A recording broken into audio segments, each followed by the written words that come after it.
4 million views. That's how many people watched my younger brother film my car in the parking lot of a high-end Chicago steakhouse during his college acceptance celebration and say, "This is my sister's ride." Pure junk you'd see driven by someone who never finished high school. He zoomed in on my 12-year-old Toyota Camry, laughing the whole time, then posted the clip straight to Facebook. The comments came fast and brutal. "Your sister needs a new life, not a new car." Embarrassing for the family. Who shows up to a celebration in that "he liked the worst ones, pinned his favorite to the top, and watched the likes roll in"? I'm Angela Fox. I'm 48 years old. I still drive that same Toyota Camry. I buy my clothes wherever the quality is solid and the price makes sense. Sometimes a department store clearance rack, sometimes a small boutique. I don't post on social media. I don't wear anything that announces my presence. I just live quietly. Drop a comment below and let me know where you're watching from and what time it is for you right now. I love seeing who's part of this community. I watched that video multiple times, not because it hurt, but because I was calculating exactly what was coming next. His graduation party was only 1 week away. The trustee had already started the process, and everything was about to change. That video didn't come out of nowhere. It was simply the latest example of how my family had been viewing me for decades, through the lens of what they could see on the surface. I run a commercial real estate management firm that operates primarily across the Midwest. The portfolio includes Class A office towers, regional shopping centers, and several logistics facilities. Current assets under management exceed $75 million. My personal holdings are separate: a mix of direct property ownership, private equity stakes in real estate funds, and a diversified securities portfolio. Between the rental income dividends and capital gains, my net worth has been in the 8-figure range for quite some time.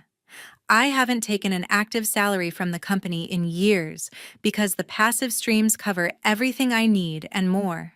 None of that is visible. I still drive an older car. My wardrobe is practical. Good fabrics, reasonable prices, nothing that screams money. I don't post vacation photos or check-ins at exclusive places. I don't feel the need to announce my success when I walk into a room. That low profile isn't an accident. It's a deliberate choice I made long ago. From the earliest age, my parents, Ronald and Marilyn, made it clear who mattered most in our house. Justin arrived when I was already 25 years older, the late-in-life surprise they had hoped for, especially because he was the boy. Almost overnight, the household shifted to orbit around him. New toys, private coaching, the best schools, constant praise for every small accomplishment. If Justin wanted something, it appeared. If he struggled, extra resources poured in. Ronald would beam with pride at his son's every move. Marilyn doted endlessly, excusing anything as boys being boys. I was cast in a different role entirely. I was the mature one, the one who didn't require attention because I was strong and independent. By middle school, I handled most of my own scheduling, transportation, and chores. When I needed help with homework or college planning, the response was usually that they were busy with Justin's activities. Ronald often said things like, "You're the smart one. You'll manage." Marilyn would add that Justin needed more guidance because he was younger and still finding his way. The favoritism wasn't loud or violent. It was steady and quiet. 1,000 small decisions that added up to one clear message: Justin's needs came first, and mine were optional. I learned quickly not to ask for much. By 16, I had after-school jobs to fund my own expenses. By 18, the day after high school graduation, I packed what fit in my used hatchback and moved into a cramped studio apartment downtown, paid for with summer earnings and a partial scholarship I'd secured alone. My parents didn't fight it. Ronald called it a good life lesson in self-reliance. Marilyn shed a few tears but focused mostly on how Justin would miss having me around to help with his homework. I left without drama. I worked full-time while taking night classes, lived frugally, took every internship offered, and slowly climbed. First small property management contracts, then larger deals, partnerships, acquisitions. Every milestone was mine alone. No family celebration, no shared pride. I never broadcast any of it. Early on, I realized that displaying wealth to people who had already decided I was the practical but unremarkable sibling would only invite dismissal or resentment. A new car would have been labeled trying too hard. A nice home would have sparked comments about how I'd changed. Keeping everything understated protected me from those reactions. It let me attend family events without constant scrutiny or comparisons I had no interest in winning. Over time, I watched Justin absorb the lessons our parents taught through their actions. He grew into someone who measured people quickly, by their car, their clothes, the restaurants they chose. Ronald and Marilyn encouraged it, complimenting his good taste and ambition.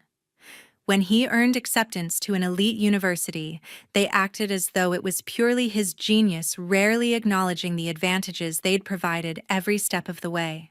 Despite the history, despite the imbalance that never really corrected itself, I still chose to help Justin.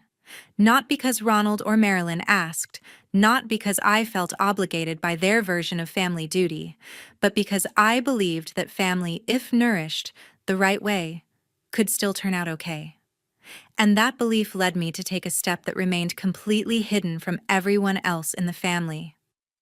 Right after Justin was born, I established a trust fund in his name. $1,400,000 accumulated steadily through annual contributions I made personally.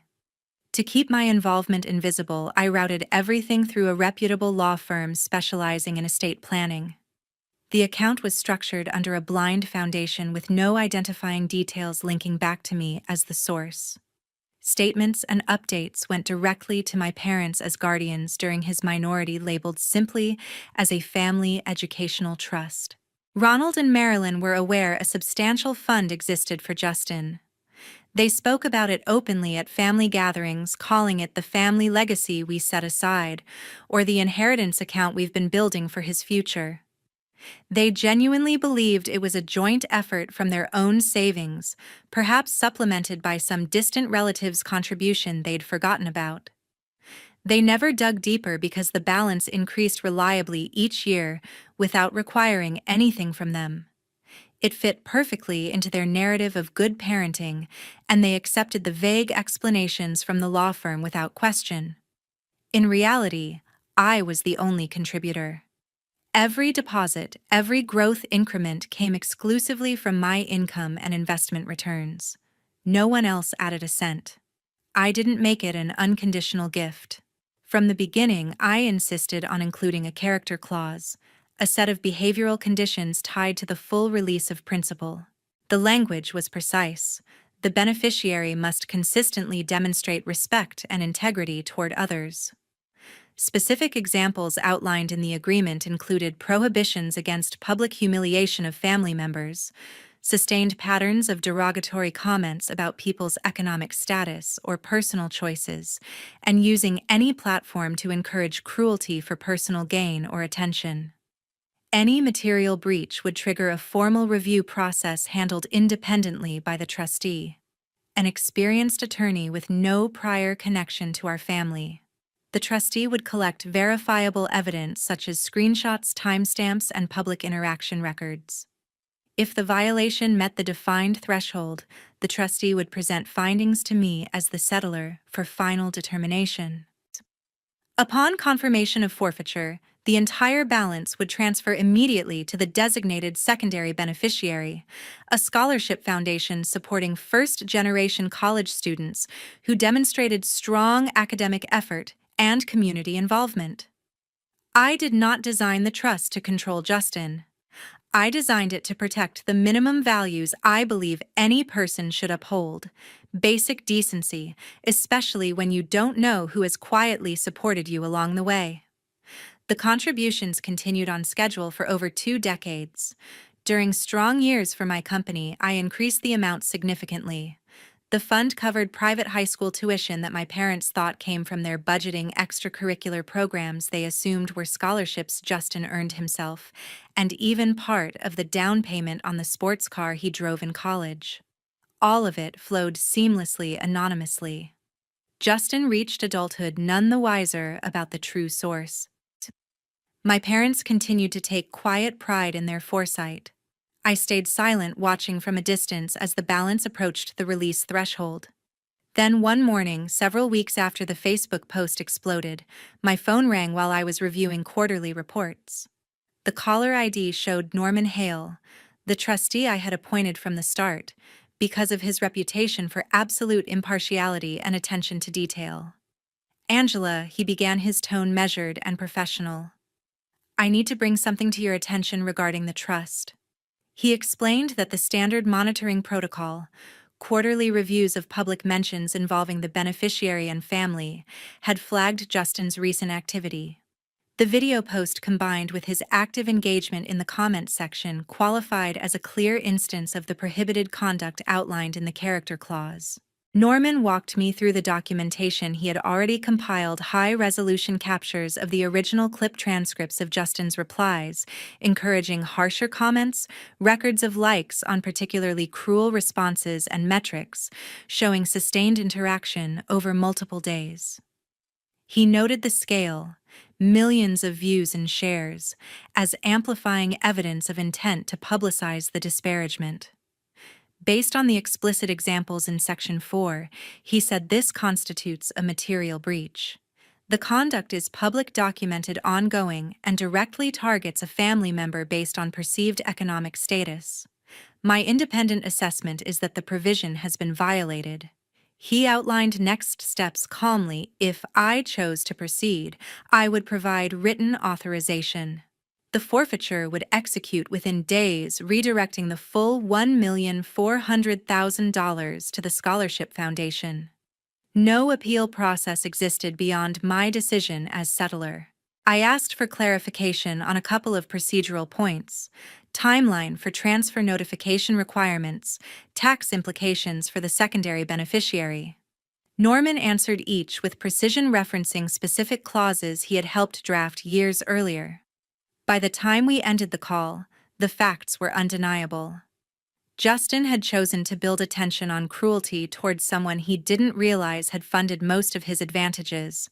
The mechanism I created to encourage better choices had just documented that those choices weren't there. The decision crystallized the moment Norman finished explaining the next steps. He emailed the forfeiture authorization form that afternoon. I opened it on my desktop, the document crisp and formal, waiting for my signature. I printed it out, placed it on the kitchen island, and picked up a pen. My hand hovered for a few seconds, not out of sympathy for Justin, not out of second-guessing the violation, but because this single act would sever the final faint possibility that my family could ever treat me as an equal. That Ronald and Marilyn might someday acknowledge my worth without comparison. That Justin could mature into someone who valued support he never knew he had. The ink would make it irreversible. I signed without further delay. The pause was brief, a quiet acknowledgement of what was ending. I scanned the signed pages and sent them back immediately. Norman replied with confirmation and began processing the transfer. The entire $1,400,000 moved to the Scholarship Foundation within 2 business days. That fund operated with complete transparency. Applications required proof of first-generation status, household income below a set threshold, a solid academic record, and at least 2 recommendation letters focused explicitly on character. Examples of integrity, perseverance, and positive impact on others. Review panels evaluated submissions anonymously, ignoring photos, social profiles, or personal connections. Awards paid full tuition fees, books, and a modest living stipend, ensuring recipients graduated debt-free. The sudden influx would cover 15 additional students for 4 years each. While the funds redirected silently, the rest of the family carried on planning as though everything remained on track. Justin's graduation loomed closer, and excitement built steadily. Marilyn called frequently with updates, potential venues, color schemes, catering quotes. Ronald offered opinions on the bar setup, eager to contribute his expertise. Justin shared mock-ups of the invitations and guest list drafts, asking for input on who to include from the extended side. They chose the premier private dining space at a renowned downtown Chicago steakhouse, the one with white tablecloth sommelier service and a reputation for hosting power lunches. The room accommodated large parties comfortably with floor-to-ceiling windows overlooking the river, custom lighting options, and a dedicated entrance for privacy. The menu featured premium dry-aged steaks, lobster tails, truffle sides, and a tiered cake from a high-end bakery.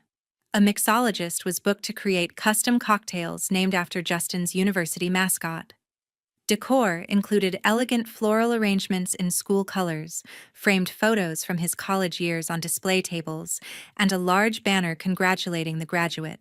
The invitation list reached 150 names: classmates, fraternity brothers, former teammates, cousins, aunts, and uncles, plus a handful of LinkedIn connections Justin thought might prove useful later. Ronald wrote the check for the deposit without hesitation, commenting often about how proud he was to give his son a proper send-off. Marilyn managed the details meticulously: table assignments, dietary requests, even coordinating a slideshow of Justin's highlights to play during dessert. A formal invitation arrived at my door shortly after the venue was locked in: thick cream stock gold foil lettering addressed in Marilyn's neat script. Tucked inside was a handwritten card. "It would mean so much to have you there for Justin's special night. We're all so proud, and family moments like this are important." I left it on the hallway table for several days, weighing whether to attend. Staying home would have been simpler. No awkward conversations, no forced smiles.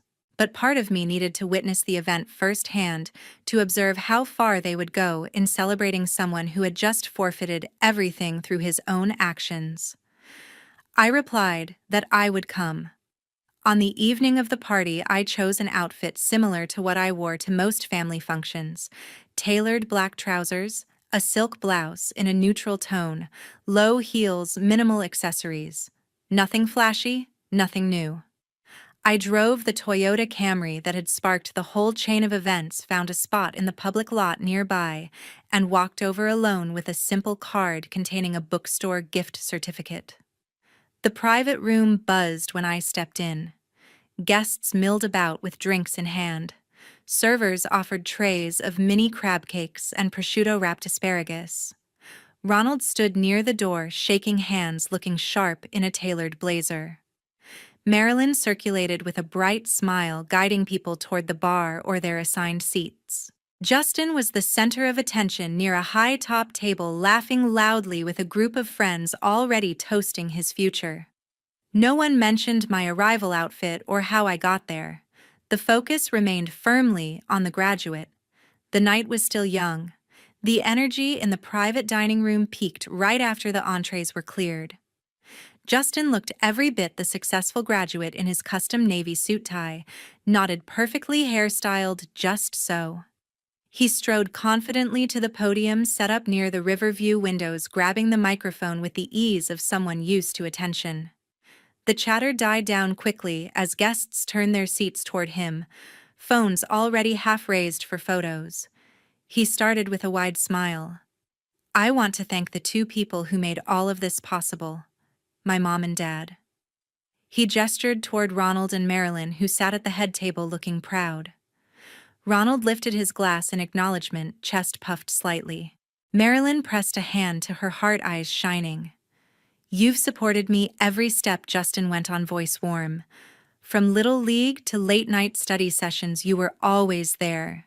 And now, with graduation official, I'm finally getting access to that big family trust we've been talking about forever." He paused for effect, grinning wider. "Let's just say the future's looking pretty comfortable, maybe even private jet comfortable." Laughter rippled through the room, followed by enthusiastic applause. Friends cheered loudest, whistling and raising their drinks. Relatives joined in with hearty claps. Ronald chuckled deeply, nodding to nearby guests, as if confirming his son's bright prospects. Marilyn dabbed at happy tears, mouthing, "That's my boy," to a cousin beside her. Justin stepped down amid more cheers, accepting backslaps and hugs as he made his way back to the bar area. I remained at my table toward the rear, sipping water, observing the scene without joining the excitement. Then the side door to the room opened precisely on schedule. Norman Hale entered without fanfare, gray suit, impeccable leather portfolio held firmly face, expressing nothing but professional calm. He walked straight to the center of the floor, positioning himself where Justin had stood moments earlier. The noise level dropped noticeably as people registered the unexpected arrival. A few guests exchanged glances. Someone near the front whispered, "Who's that?" Norman waited until the room quieted further, then spoke clearly into the lingering hush. "Good evening, everyone. My name is Norman Hale, and I serve as independent trustee for the educational trust established for Justin Fox." Murmurs started immediately. Justin, halfway through a toast with friends, lowered his glass and turned around. Ronald's brow furrowed deeply. Marilyn leaned forward, confusion evident. Norman opened his portfolio and began reading from the document in a measured, audible tone. "Under the terms of the trust agreement, a forfeiture review has been completed. The original principal of $1,400,000 plus accrued growth has been subject to the character provisions in Section 4. He let the words land before continuing. "Those provisions mandate consistent behavior reflecting respect and integrity toward others. Public conduct that includes deliberate disparagement of family members, particularly when based on perceived financial status and amplified for broader engagement, qualifies as a material breach. Verified evidence of such conduct has been reviewed and confirmed." Justin took a step forward, voice sharp. "Hold on. What exactly are you talking about?" Norman did not pause. "As a result, the trust has been dissolved effective immediately. All assets have been redirected to the secondary beneficiary designated in the original agreement." The room went unnaturally quiet, the kind of silence where individual breaths seem loud. Ronald pushed back his chair and stood, face flushing dark red. "This is absurd. You can't barge into a private event and make announcements like this." Marilyn rose beside Justin, grabbing his sleeve. "There has to be a mistake," she said, voice rising in pitch. Tears started flowing as she looked around for support. Norman remained composed. The process followed the exact protocol outlined in the governing document. "No error has occurred." Then he delivered the revelation I had instructed him to include verbatim. "The settler of the trust, the individual who contributed every dollar from the date of Justin's birth to the present, is Angela Fox." All eyes swung to me. I met them steadily from my seat, hands folded in my lap. For a long moment, no one spoke. Then the dam broke. A woman at a nearby table whispered to her husband, "What's going on here?" Two of Justin's fraternity brothers exchanged wide-eyed looks before one asked loudly across the tables, "Wait, what does this actually mean?" Another guest near the bar muttered audibly, "Is this real? Or some kind of joke?" Phones emerged everywhere. Lifted high cameras activated recording from every angle. The soft clicks and glow of screens became constant. Someone started live streaming openly. Ronald advanced several steps, pointing at Norman. "You have no right to destroy my son's night with this garbage. We'll have lawyers on this tomorrow." Marilyn pulled Justin into a protective embrace, sobbing now. "How could you?" she cried in my direction. "On his graduation. How could you be so cruel?"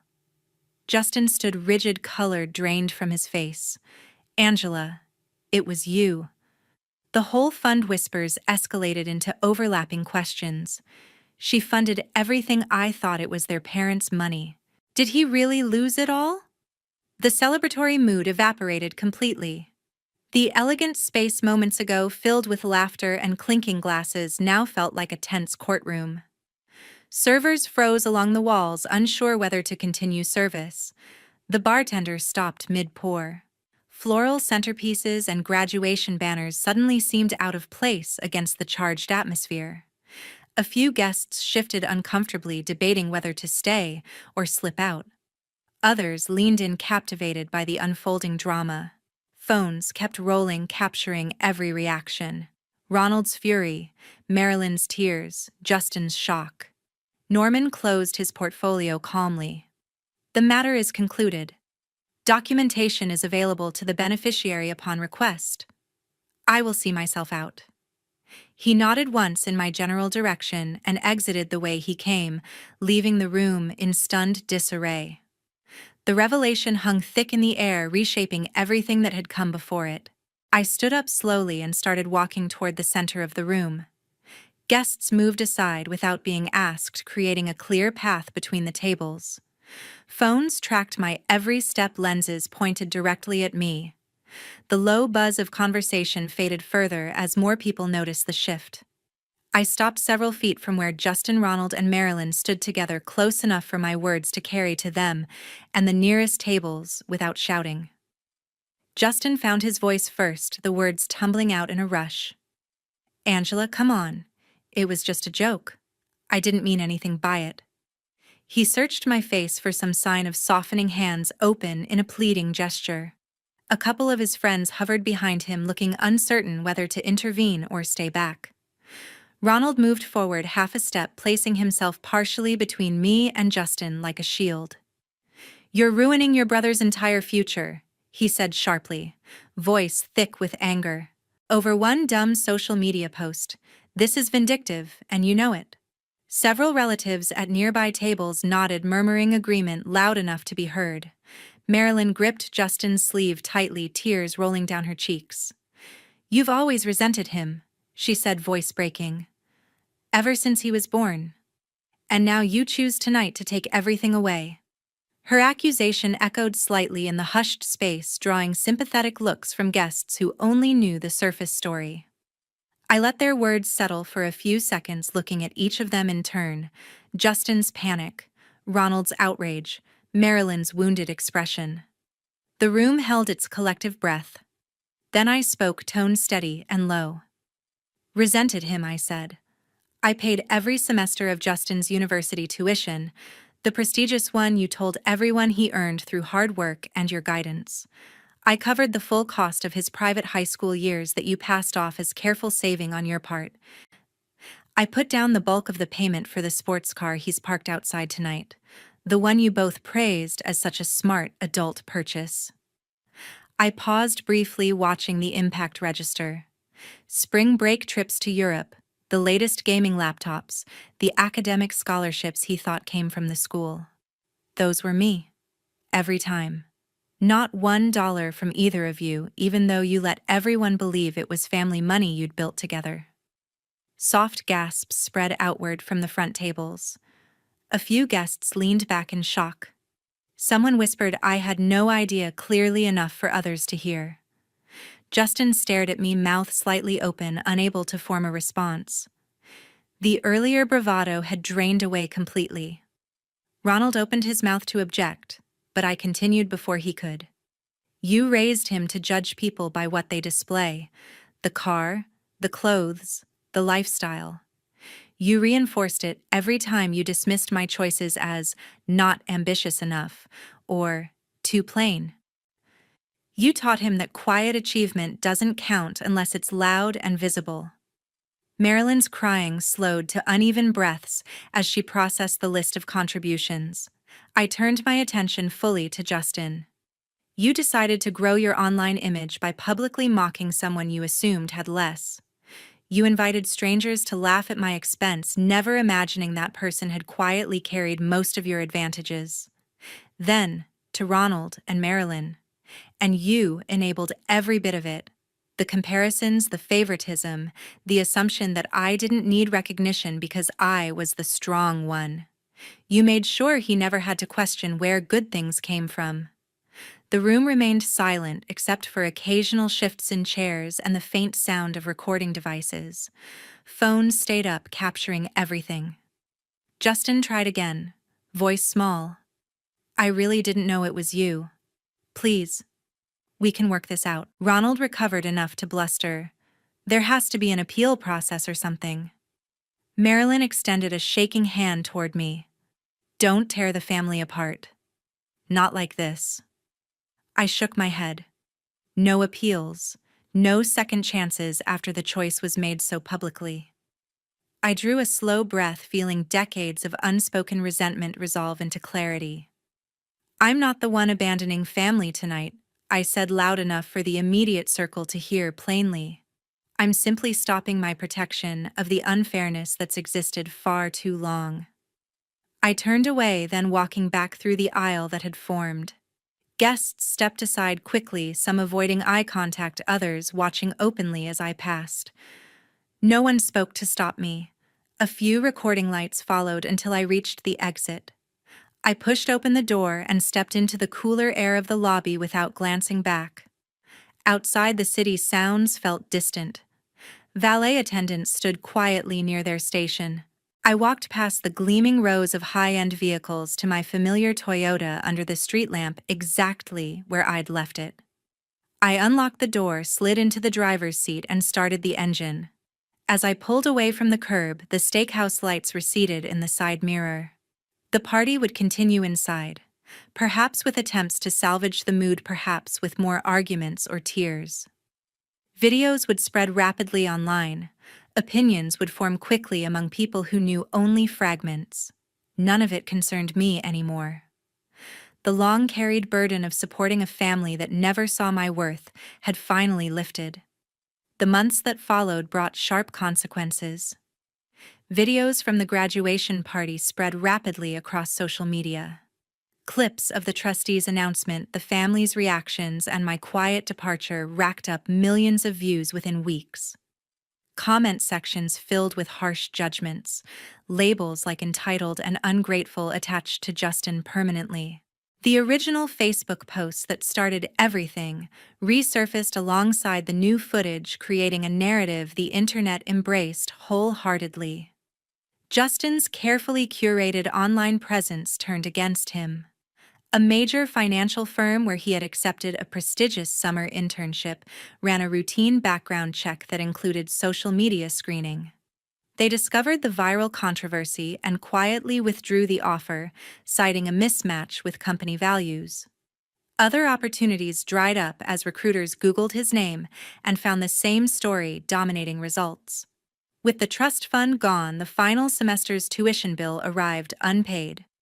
Justin took out high-interest private loans to cover it, adding tens of thousands in debt to an already expensive degree.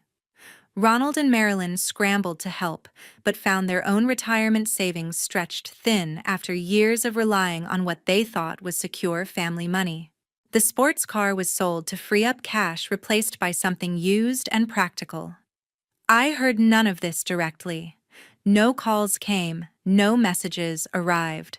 The silence from their side was complete. Meanwhile, the Scholarship Foundation received the full $1,400,000 and put it to work immediately. The board selected 12 new recipients that fall, all first-generation students from working-class backgrounds who had maintained strong grades while holding jobs or caring for family. The awards covered everything: tuition, housing, meals, even textbooks and laptops. Recipients signed agreements to pay it forward through community service hours.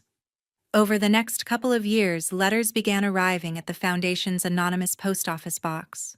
Handwritten notes from students describing how the funding changed their paths. One young woman wrote about graduating debt-free and landing a nursing position in an underserved clinic. A young man shared that he was the first in his family to earn a degree and now taught high school math in his old neighborhood. Another described using part of the stipend to help his parents avoid foreclosure. Each letter expressed profound gratitude to the unknown donor who believed character mattered more than circumstances. The foundation forwarded copies to me without names or identifying details. I read them on quiet evenings, feeling a deep satisfaction that the money was finally supporting people who understood its true value. For me personally, the shift was profound. After decades of carrying the invisible load of family expectations and unspoken favoritism, I felt a genuine peace settle in. Mornings were lighter. Decisions about time and money felt entirely my own. I traveled when I wanted, pursued projects that interested me, and built deeper connections with friends who valued substance over appearance. I no longer checked for updates about Justin or my parents. Birthdays and holidays passed without obligation. The old ache of hoping for fairness faded into acceptance that some relationships cannot be fixed when one side refuses to see the imbalance.